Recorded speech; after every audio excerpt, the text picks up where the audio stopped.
Welcome to Transmissions Alt Mode, where we look at the latest comics and other media featuring the Transformers.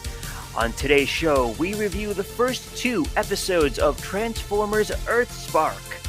Are the next generation of Transformers and humans ready for prime time? Listen and find out. Today is Friday, November 18th, 2022, and this is episode 312 of Transmissions Alt Mode.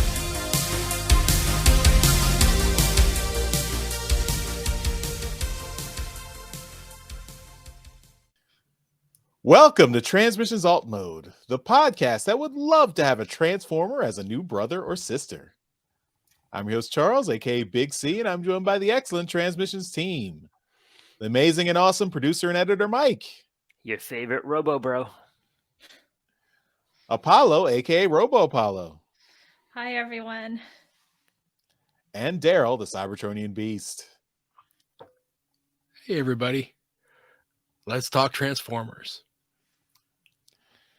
As always, we start off the show by thanking our Donatreons, those lovely people who support us on Patreon and PayPal. Thank you all so much for continuing to help us out and support the show. We really appreciate it.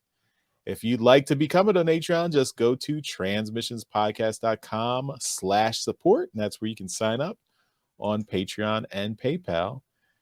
And, we really appreciate your support, and that's why we have some bonus content. We get some merchandise to you, lots of good stuff depending on the membership level you join up at, and check it out.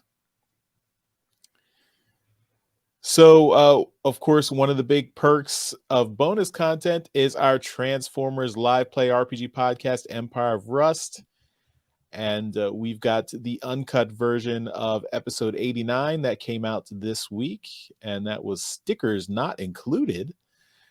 So that's already out. It should be available to you on our Patreon page. If you are a Donatreon, you can find it there because it came out this Monday, November 14th. If you are just a regular listener to Empire of Rust, we still love you, but you can check out the main episode, the regular episode of episode 89 on Monday, November 21st. Uncut, unscripted, and unfiltered. Untamed? And it shows. That's what you get as a Donatreon, but you have to settle for the fully edited episode next week on in the free feed at transmissionspodcast.com/rush. If you're not a Donatreon.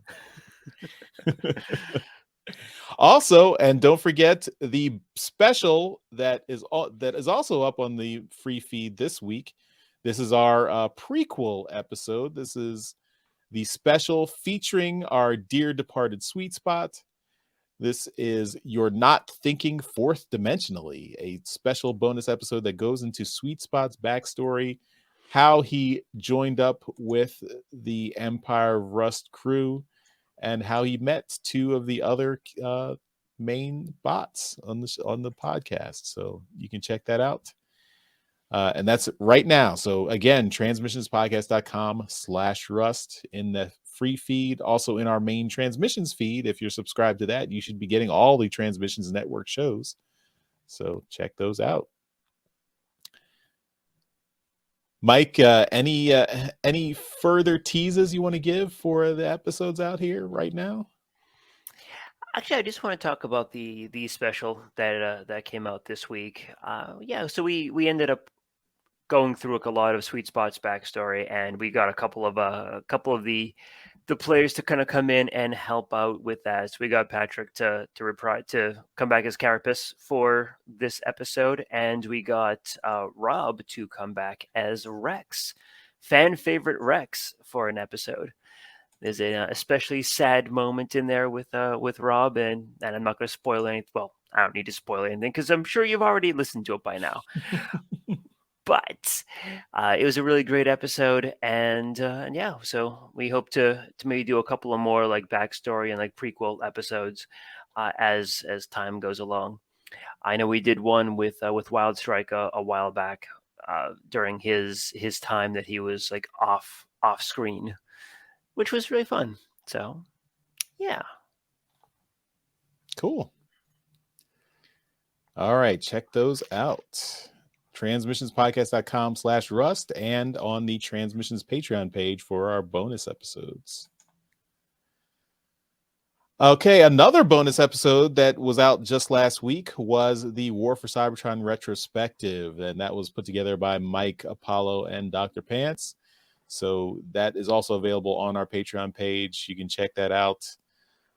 Goes in depth on the War for Cybertron toy line, Siege, Earthrise, and Kingdom.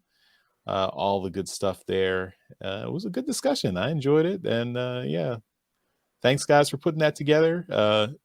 You are our favorite B+ team. Love it. Yeah, it was a lot of fun. We'll get some more going on that one. Cool. Okay, let's jump right into our review for this week.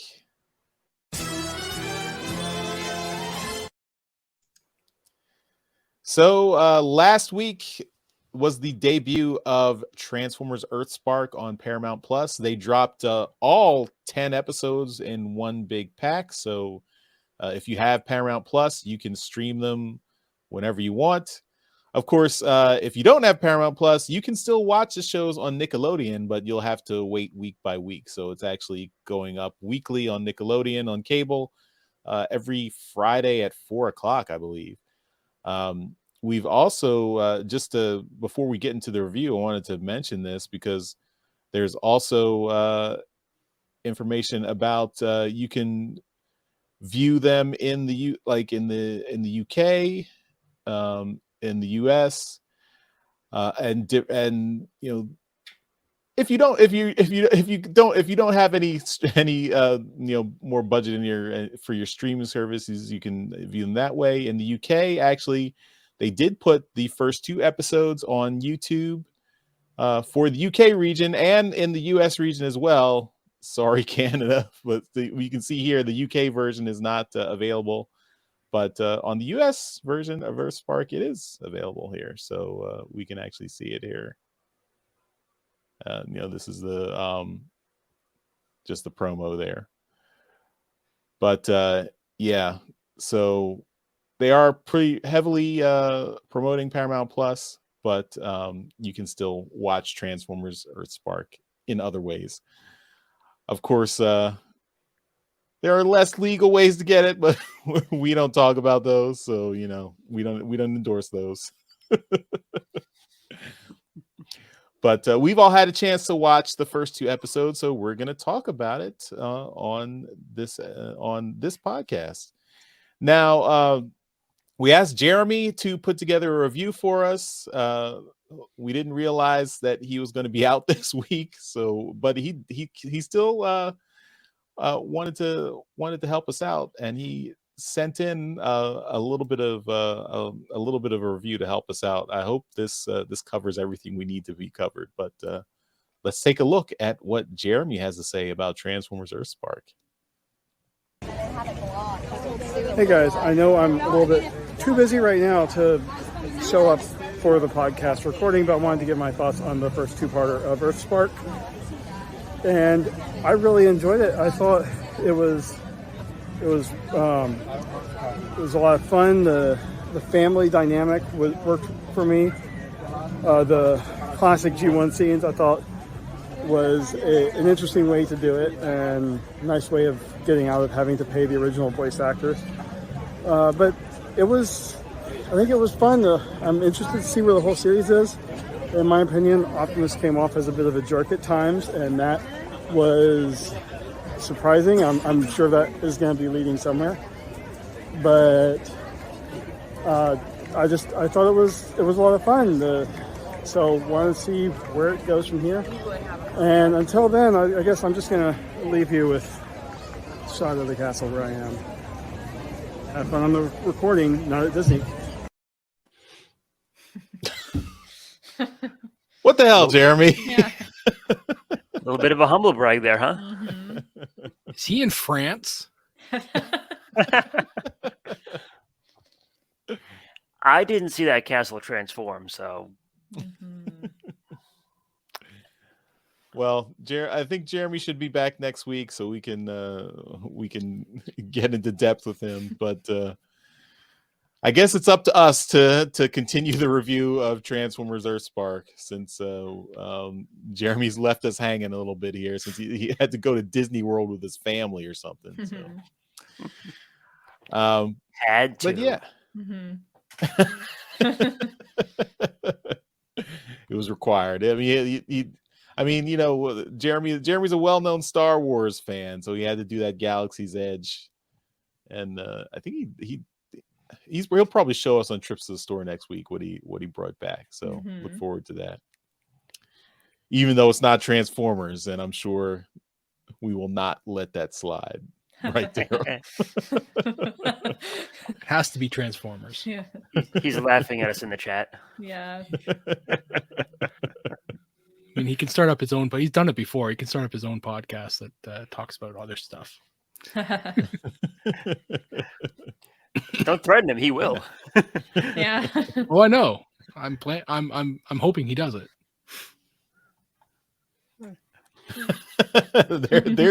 Jeremy built a murder droid. He said it counts. It's a droid. It's not a robot. Anyway. Okay. Yeah. Transformers Earthspark. Yeah. So as I said, you can watch it on YouTube.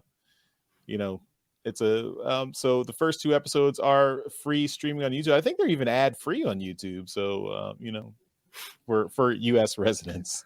Again, sorry, Daryl. Not that it's a problem for you.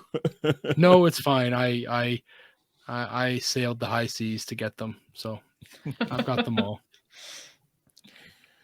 All right. So the first 2 episodes were titled Secret Legacy, Parts 1 and 2.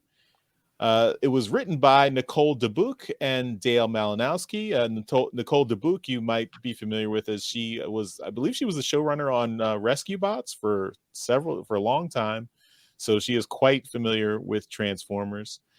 The storyboard directors were Alex Kwan and Jordan Rosado. The supervising director was Glenn Murakami, who is, I believe he's been a long time director in animation, done lots of stuff over the years. Buried in the credits, you might notice a little name, Nick Roche, for character designer. So that was cool to see him in the credits there. And I believe he designed Twitch, the character there. So it's cool to see. He's hitting the big time, Mr. Nick Roche. So very cool to see him getting lots more involved in the Transformers universe, more than he's already been for several years. The voice cast was we have Optimus Prime was Alan Tudyk, who is you might remember him from Firefly, lots of other roles. More recently, the Resident Alien series on Sci-Fi. So he's done lots of work. He's a very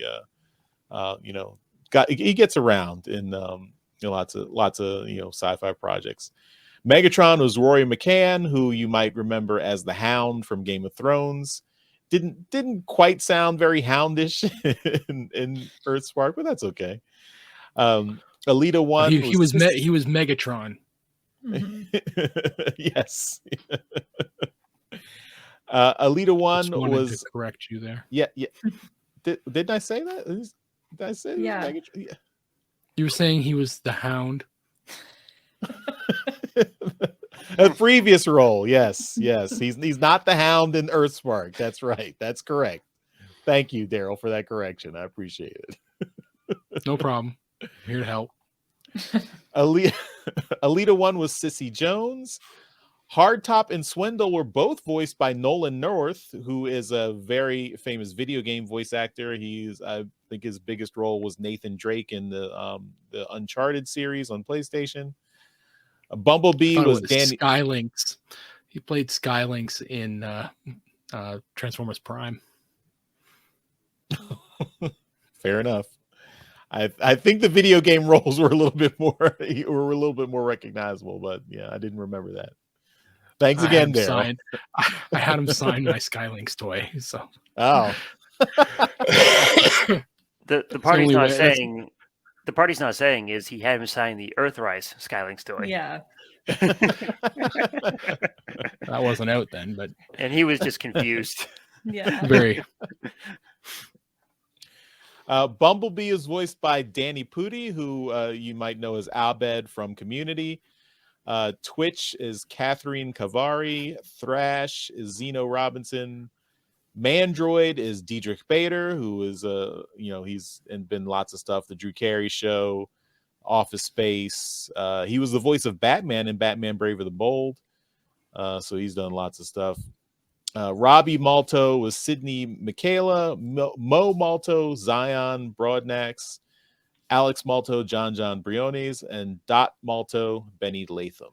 So, and the cast, I thought the voice cast was really good. I thought Alan Tudyk's Optimus Prime was right on the money. Like it was a different Optimus Prime, not a Peter Cullen sound alike, not trying to kind of copy his style in any way, but a very Prime like Prime, I would say. And he brought back the kind of father figure and humor to Prime that I think has been a little bit missing in the last few years with Optimus Prime, like a little bit less dour and kind of very grim and stoic, more a little bit happier. So I thought that was cool. I have no problems with the voice acting on any of these characters. They don't sound exactly like I expect or remember, but like there's no issues with anything that they're doing. So yeah, I definitely appreciate the effort that they put into it. All the voices sound believable and sound appropriate. Yep.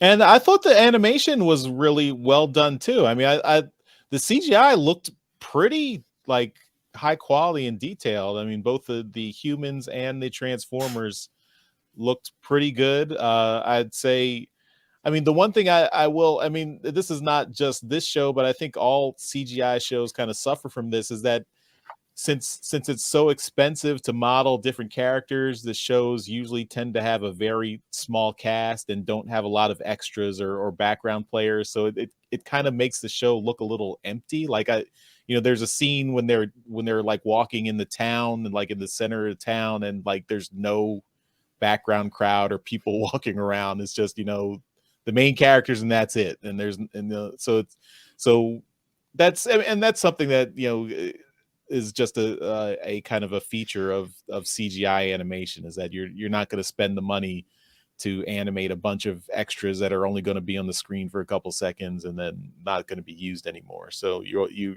either going to be like troop building, where you have one model that's copied a million times to create your background players, or you're just going to have a limited cast. So that would be my only kind of complaint for the animation. I think the quality is pretty well done. So in terms of animation, I will agree with you. Everything did feel very spot on and very, very solid. To your point on like the background characters, yeah, that is just a factor of it's a lot more effort to put in background characters in a 3D environment than it is in a 2D environment. You can do some like very generic kind of models and go that road, but on top of the effort, the more of that stuff you put in, the longer each frame takes to render. And even if each frame takes an hour, adding a whole bunch of people, even if it adds just 10 minutes to it, that's 10 minutes times 30 per minute. I'm sorry, 30 per second. That many minutes, that many, however long the scene is. So it starts to grow really, really quickly. But as far as like the character animation, like it was a good solid effort and good solid style to it. I will say, I think like the first complaint that I would have is not on the background characters, it's on the lip sync, and specifically the lips on Prime and Megatron. Less on Megatron, sure, but Prime's mouth is Yeah, I hate it. Hate Prime's mouth. I mean, I complained about that back when we had the trailer. No, keep the faceplate up. Prime doesn't need to have a mouth. Faceplate can stay up. Please keep it up. Yeah, he takes it off quite a bit, very frequently. Yeah, Yep. not a fan. Yeah, I felt like that Megatron's lines were read pretty slow these first two episodes. But I've seen the whole series, so like it's better later on, but I like how he sounds. Like it just felt a little slow to me, kind of like what we thought with like Siege and Earthrise. I mean, it wasn't as bad as, well, not bad, but like it wasn't as slow as that, but it seemed a little slow to me, just my first impression. But I liked the tone of his voice. I liked what he did in regards to the acting overall. But I agree with you that the animation, I liked it. I liked how they add, it looks like 2D, like special effects, like with the smoke and like flames and stuff like that in the show. And it's probably done in 3D. Like there's a special shader that can be applied to make things look like that. But I really liked that look of combining that look like it looks like hand-drawn elements in the animation. One of the explosions too, I think, did something similar. Yeah, I really liked that a lot about it. Yeah, I do agree with Optimus though. There's when he's talking, there is his lips, there is something going on there. It doesn't seem right. Yeah.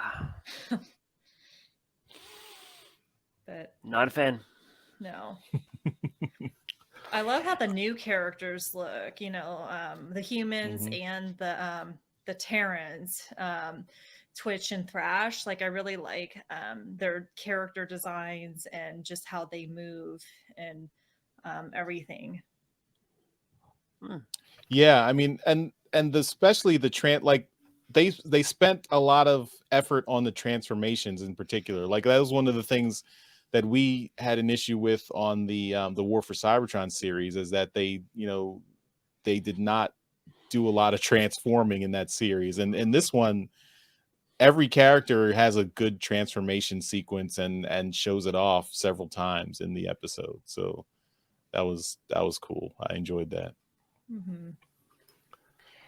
I particularly liked the animation that Apollo just mentioned, where the explosions were 2D. I noticed that right away, and really quite liked the combination of the two elements. I did like the fact that the transformations were there. With Megatron appearing in alt mode first, and Optimus appearing in alt mode. Basically, everybody had their alt modes shown. And then transforming at least once or twice. Even the two Decepticons that were featured were transforming at least once. It was a fun show, a pretty decent introduction. I don't know if the episode that you guys saw, like the two episodes were combined into one, or if you had to stop them and do another one. But the way I saw it, they were joined, so it just went straight into the other one. Okay. Yeah, it was the same way for us. Yeah. Here. I appreciated that because it really just went by a lot faster for me. I honestly, it ended and I was like, okay, is that do I have to start a second episode? And no, they were both done. So, I thought the show was quite well done as far as the story goes. I liked the idea that we don't have to go through the introduction of the Transformers again. Eventually, I'm sure we're going to get some kind of a history of how they came here, but this first episode is not a retelling of how they came to Earth. We got the fact that they have been here for a while already, because is this spoiler review? Are we? Yeah, this is spoiler filled. So warning, this is spoiler filled. So the mom has worked with them in previous, a previous life, and they've moved out to Witwicky, Wink, right? Mhm. And then they they've tried to settle down, and she's gotten a job as a forest ranger, right? So, and the father is a huge fan of Bumblebee. It's bordering on obsessive. So it's it's I like the fact that they're just kind of existing. um does the fact that the father, does he know to what extent the wife is involved with the Transformers? Obviously, at the end of the episode, or the 2 episodes, we find out that he had no idea that the wife was involved at this level. But he had to know that she was involved at some point prior to this, Well, right? she didn't know. He Back in her army days, she was Yeah, involved. well, But did he know that too? Did he know? Yeah, he told the story. Yeah, he told the story. Oh, okay, yeah, okay. Yeah, so he knew that she was a veteran, but yeah, she didn't know she was being recruited by Ghost. She thought she was just being a regular park ranger. Right, okay. Yeah, so it's I do like that aspect a lot, where it's, there's all of these kind of like aspects of everyday life that they're kind of fulfilling, but the Transformers are just kind of, they're there like superheroes are. You're just kind of, okay, well, they're around. You just, I'm a huge fan of Bumblebee, and that's, I really hope to see him around one day. That's just, that's one kind of thing. And then to find out your wife is really quite involved with it is kind of a dream come true for a fan. But for her, it's like, I really didn't ask for this, but I guess I'm in now. That's pretty cool. The reveal at the end of the episode I won't spoil it for anybody, but I guess, we all know what we're talking about. I wish they had kind of saved that for at least one more episode down. I know the season's 10 episodes, but if they had at least saved that for one more episode, it would have been kind of cool. But I have only watched the first 2, so I really don't know what else they have in store. I did really appreciate the 2D animation to throw back to the G1 stuff. I really like that as a G1 fan. All in all, I think the show's pretty fun. It is definitely aimed at like a 7 to 9 range, right? I wouldn't go younger than 7 because that's too young for it. There's a lot of themes in it that anyone under 7 really just wouldn't get. And not like it's too mature for them. It's just they're talking above their capacity level. But yeah, it's a great fun show. The fact that these figures, they're showing them transforming and back and forth, it'll sell some toys. So I think that's important too. So I got like a complaint on this, and I think this is like the biggest issue that I have with the show. It's the dialogue choices. Like a lot of the dialogue, especially the dialogue that comes from the kids' mouths, just feels off. Not in terms of animation, but it feels off in terms of their choices. Like these are not things that a kid would say. Like when they're falling through the rock into like the cavern, like the mystery magic cavern that gets like the whole plot moving. The girl Mo, right? Mo. Yeah. She hits a rock down on the ground, and the brother makes like a joke about, hey, like, watch out there, John Henry. It's like, really? like as an adult, I have never heard someone make a John Henry joke. It's like, and you expect me to believe like a 8 or 7 or 8 year old is like they're gonna get that, and they're gonna. It's a steel driving man. Yeah. As a non-American, I didn't get the joke. Yeah, there you go. It's such a weird and very oddly specific cultural reference that just doesn't make any sense to be in there. And a lot of the show it had stuff like that. And it's just like, hey, like why are you talking like this? Why did you say that? That's it does the dialogue itself, although delivered well, because the voice actors have actually doing a good job with this, it doesn't feel natural in some places. No, I agree with you there. I mean, like the things that stood out to me were when like they're like, "Oh, I'm getting some feels," or Mm-hmm. they said, well, there's one like the girl says, "Real talk. We got we got to talk about." Like I'm like, I mean, on the one hand, yeah, that sounds very like, you know, like online people like, but I listen to like my 11-year-old daughter says with her friends, and they kind of do talk like that. So maybe it's more real than I care to think about it being.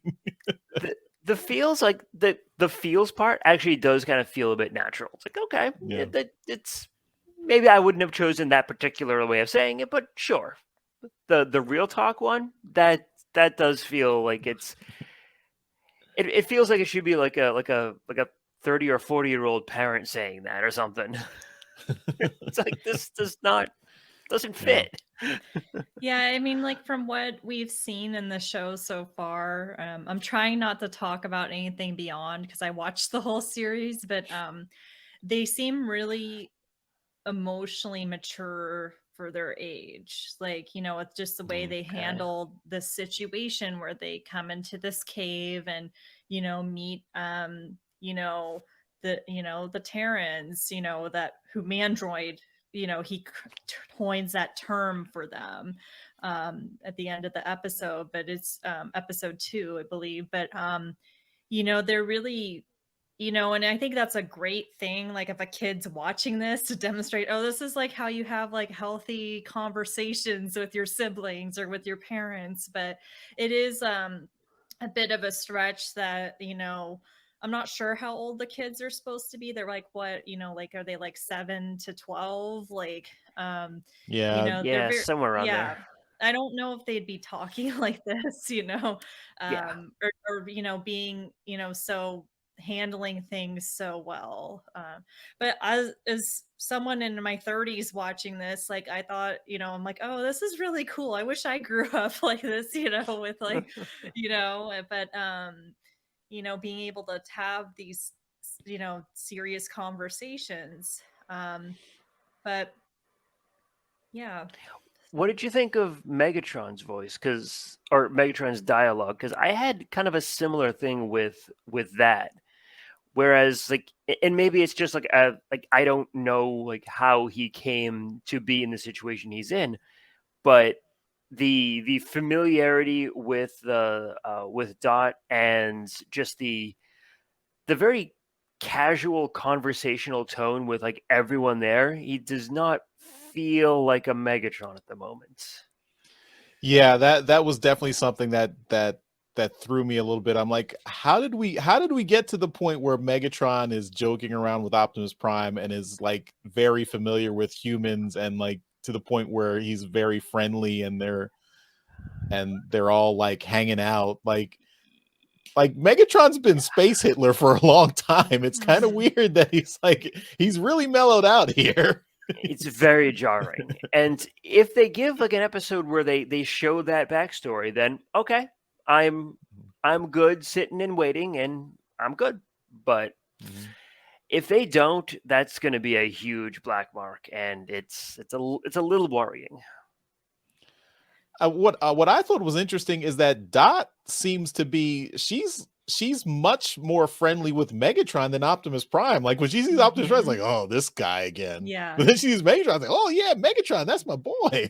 So it's like, It actually that makes a was- little bit of sense, though. I mean, she's Yeah. military, and I imagine she would have had like more in common, not ideologically, but like personality wise, with Megatron than with Prime. terror in the streets, or terror in the skies, honor in the streets. It's like, I'm what the not hell? sure what does that is that. I mean, Yeah. I mean, it's bad, but what I immediately thought of was like Freak in the Sheets, the Yeah, lady in I the did streets. too. I did I don't know what this is mean. They have a supposed very to close mean. relationship. Very close. Yeah, that was something that was interesting for me too. I really appreciate how their close relationship, but like him being so friendly with everyone else was kind of a throwback. Like it threw me off too. Like I get that he was friendly with Dot because they're friends, and they worked together in the past, but like, yeah, Optimus being, friends with Optimus is pretty odd. Yeah. And one bit of dialogue that I did notice, I think is taken from like fan art, because the dad tells the kids like, don't be an Optimus Prime, not a Negatron, and that's like some famous fan art. Mm-hmm. So that they took that directly from. So I thought that was pretty cool. Mm-hmm. So No credit though, huh? well, yeah, I mean, I didn't go through the credits at the end to see if this artist was recognized, but there it is. I mean, actually, I can't read who's the artist. Avid. So Mm-hmm. there's your credit on we'll link to the DeviantArt page in the show notes so everyone can know where that comes from. Mm-hmm. Is this the original artist too? Like, I mean, they could have just posted it. Oh, okay. Well, maybe not. I don't know. I just Googled it, Daryl. What do you want from me? Google failed you, Charles. Research. But yeah, I mean, it's definitely a strong start to the series. I'm curious as to how the status quo came to be. Like Megatron clearly working with the Autobots, rounding up Decepticons. I mean, even at the end, you had Hardtop say, "Oh, I'd never fight you, Megatron, no matter what side you're on." So they're clearly the Decepticons are still like somewhat loyal to Megatron. But the question is, why is Megatron, working with the Autobots? Why are they rounding up Decepticons? How did Mandroid's little spider bots captured 2 Insecticons and Skullcruncher? That was kind of like, he's a credible threat to Decepticons, which is interesting. Yeah, and he stole was it Hardtop's arm? Yeah. Yeah. That actually was kind of gross. Like I know it wasn't like super like graphic, but it's just like like this guy's like taking their body part, like wants their body parts. Like it's pretty morbid. It reminded me that a little bit of I think it was called, Emperata from IDW. Yeah. So, Hardtop didn't seem to mind. I know. He really didn't. Just armless. Yeah. I know. Even at the worm, he's just talking away while he's getting it removed. Yeah. He's not really bothered all that much by it. Well, even when he got it, even when Mandroid put it on himself, he's not like, that's my arm, right? Am I gonna get that back? Speaking of which, I don't care if Mandroid is like a full-on android. Having an arm bigger than your main body, you're gonna tip over. Yeah, that too. You're a little top heavy there, buddy. I love how Thrash just names him that. He's just like, Mandroid. That was good. And I like at the end when they're captured, and he's like, "Well, we're just gonna go meet up with our friends Robbie and Mo," and then Optimus Prime and Megatron bust through the wall, and Mandroid's like, "This is Robbie and Mo." Yeah, that was good. That was good. So yeah, I like the balance. There's good humor, good action. Alita 1 was such a badass, and that was cool, showing how or just from the start when she like captures the 2 Decepticons, and then throughout the episode, she's doing lots of stuff, and like killing the spider bots and everything, and rescuing the kids in the middle in the town, and then later on. So it was great to see like Alita 1 being a prominent character here. Yeah. And then one thing I wanted to mention, and I don't know if this comes up later in the season, but the voice cast at the very end, like looking at the credits, I saw a credit that I didn't recognize. I was like, wait a minute, Clancy Brown was in this as Quintus Prime? And I was like, what? Then I went back and I was like, oh, there's a voice that says something as the two Terrans are created in that cave. And it's like this voiceover disembodied voice, and apparently that's Quintus Prime because it's in the voice credit, it's in the cast. And I'm like, okay, so that's kind of a spoiler in the cast. But so I don't know. Yeah, so we'll have to see how if that plays into anything later in the season. I guess Apollo, you already know, but it's I know it's things. it's just interesting that they put that. I mean, of course, Clancy Brown is a well-known voice actor. Probably. I mean, if you grew up in the '80s, he was the bad guy in Highlander. If you watch SpongeBob, he's Mr. Krabs. He's Lex Luthor in the Superman animated series. He's done tons of voice work, tons of actor, character actor work. So just a all around big voice actor name. So I hope that means he's going to have a new role, a bigger role later in the season. And I mean, Quintus Prime, that's one of the primes that doesn't get a lot of screen time. So I'm curious what. And usually Quintus Prime is associated with the Quintesson, so I don't know what that means for this show, but I'm curious. Yeah, I mean, I think this was definitely a strong start to the series. It is a balance. It's not quite it's not a totally action heavy, but it is a good mix of action and comedy and family comedy and drama and stuff like that. So I have watched a few more episodes, so I do see some episodes tilt one way or the other way, so it keeps a balance. One other thing I did want to mention, of course, the main human cast is like this very interesting. It's like an Afro-Filipino family unit it's something that you don't really see on TV a lot. So that's really cool that they focused on that. And then personally, I'm excited that it's centered around Philadelphia. That's my hometown. So the fact that the family's from Philadelphia, and Witwicky is out in the sticks away from Philadelphia, and Robbie wants to get back to his friends in Philly. You're I gonna thought that move to Wiki there, Charles? I would if I could. But yeah, I like although I agree with Robbie. I'm not down with no cell service and no Wi-Fi.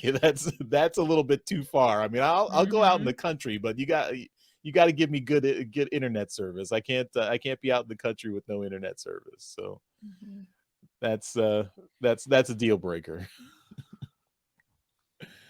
Yeah, I like the human characters in this show. Like, I think they did a really good job overall, other than like the dialogue things we talked about with the kids earlier. Like, I really like what they're doing with them. And Dot is super awesome. Like, she's so badass too. Like, I think this is just really cool to have this family and this representation in a Transformers show. Yep. And it's funny that they mentioned the town as Witwicky, and they do show, like, in those flashback scenes, you see Spike standing on Bumblebee's shoulder back there, but you don't get him mentioned by name. But maybe there's a chance for a cameo in the future. The adult Spike Witwicky come in, or the mayor of Witwicky, Pennsylvania. I don't know, but it's Sparkplug dies, saving the town. They name the town after him. Okay. There you go. Daryl's a writer for the show. I just did it. I just did it, and it Filling solves the the plot it holes. solves the end at the biggest plot hole of G1. Where did Sparkplug go? Mhm. Exactly. Oh, did we figure out how many years this takes place after G1?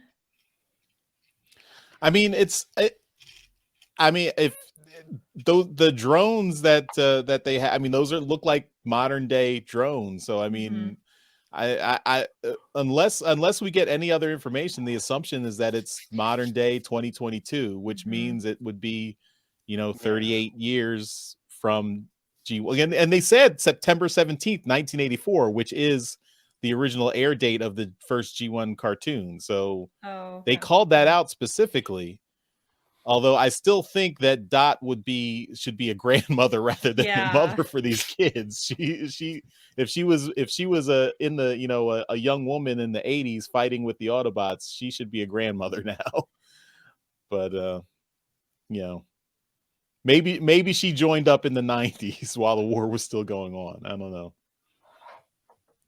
But yeah, I mean I think overall, I was impressed with this show, and I'm looking forward to it. I wonder now that they've dropped all 10 episodes. I wonder how long we're going to have to wait for season 2. Maybe hopefully, like maybe next summer or something. I don't know. I hope they don't. I hope it's not a full year, but maybe it will be. So, I think it'll depend on how well the show does.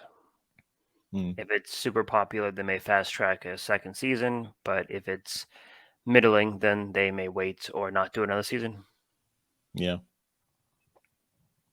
Fair enough. All right. Well, any final thoughts for Earthspark before we wrap it up here? I'm optimistic, but I am kind of cautious about it because those dialogue lines really took me out sometimes. And whenever I see Prime's face, like I had to stop myself from getting angry. Yeah. But there's a lot of good stuff happening in the show, so I'm hoping that it continues the good stuff over the next 8 episodes and minimizes some of the more unfortunate parts that I've seen. Yep. Keep that faceplate up, Prime. Yeah. We don't want to see your face. Listen, you got a face from the movies, you have plenty of spares here. Just keep it covered. Keep it covered. Keep the mask up, Mask above your nose. Yeah. The one question I have is like why are some bots part of Ghost and some bots are not? Like like in the first episode, you notice that Megatron, Optimus, and Elita 1 all have the Ghost insignia with the Autobot or Decepticon symbol inside the Ghost insignia, but then Bumblebee just has a regular Autobot symbol. So that's a question as to why he's just a regular guy. Also, there's that symbol threw me the first time I saw it. Is that a skull on their chest? What are they doing? Yeah. But we'll have to watch and find out. Off-topic question, but does anyone know if the Earthspark toys have the ghost symbol for their icon, or is it straight up Autobot Decepticon? I think they do. At least Prime, Elita 1, and Megatron, I think they do have the ghost symbol on them. So interesting. Yeah. We'll have to see. All right. Well, that's our review of Transformers Earthspark episodes 1 and 2. So hope everyone's getting a chance to watch it. And let us know what your thoughts are. And, give us some comments, give us some feedback. And are you binging the whole series and enjoying it? Or did it turn you off? Or are you declaring,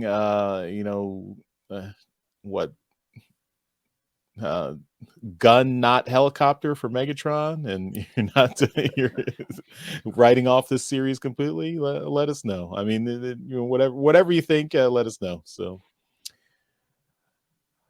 that takes us to the end of this episode of Transmissions Alt Mode. So thanks everyone for watching. Again, want to mention we've got a gift code or a promo code with our friends at toyhacks.com. So if you are buying any labels or stickers or any other accessories from toyhacks.com, you can save 15% off your order with our code TM1234. Again, that code is TM1234. And so use that at Toy Hacks. You can't combine it with any other promos, but you can use it with your Robo points. So just think about that and save 15% while helping out Transmissions. And of course, at the end of every episode, we give a shout out to our Masterpiece Donatrons. So these are the folks who continue to support us at our highest level on Patreon. So that's why we give them a shout out in every episode. Thank you once again to John Forrest Ledmagood and Demon Tech 82. We really appreciate it. All right, Apollo, why don't you tell us where we can find you online? Thanks again for joining us this week. Yeah, you're welcome. I had a lot of fun talking about Earthspark. So you can find me on Twitter, Instagram, and now Mastodon at RoboApollo. I'm also involved and pretty active in the Transmissions Discord server. So I highly recommend that you join if you haven't joined to talk about Transformers. And there is an Earthspark section in the Transmissions server, so you can talk about it with people who have actually seen it. So I'd be curious to see what people think of it. Cool. And yes, that is at transmissionspodcast.com/Discord. That's where you can find the invite for our Discord server. Mike, where can we find you online and anything else you want to promote? You can also find me on the Discord server too, talking with all the people with Transmissions. You can also listen to Empire of Rust at transmissionspodcast.com/Rust. And if you'd like to, go ahead and take a look at my Instagram page at Minervian. And I do some toy photos that I'm just getting back into after a bit of a hiatus. And some good looking stuff. So, yeah, check me out. Cool. Okay. And thanks everyone for watching and listening to this episode of Transmissions Alt Mode. We'll see you next time. Bye-bye. Bye, all. Bye. Later.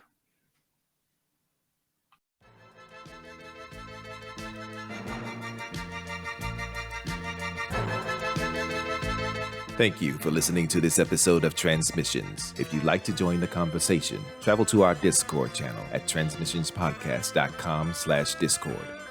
Want some cool transmission swag? Feast your eyes on our transmissions gear at transmissionspodcast.com/shop.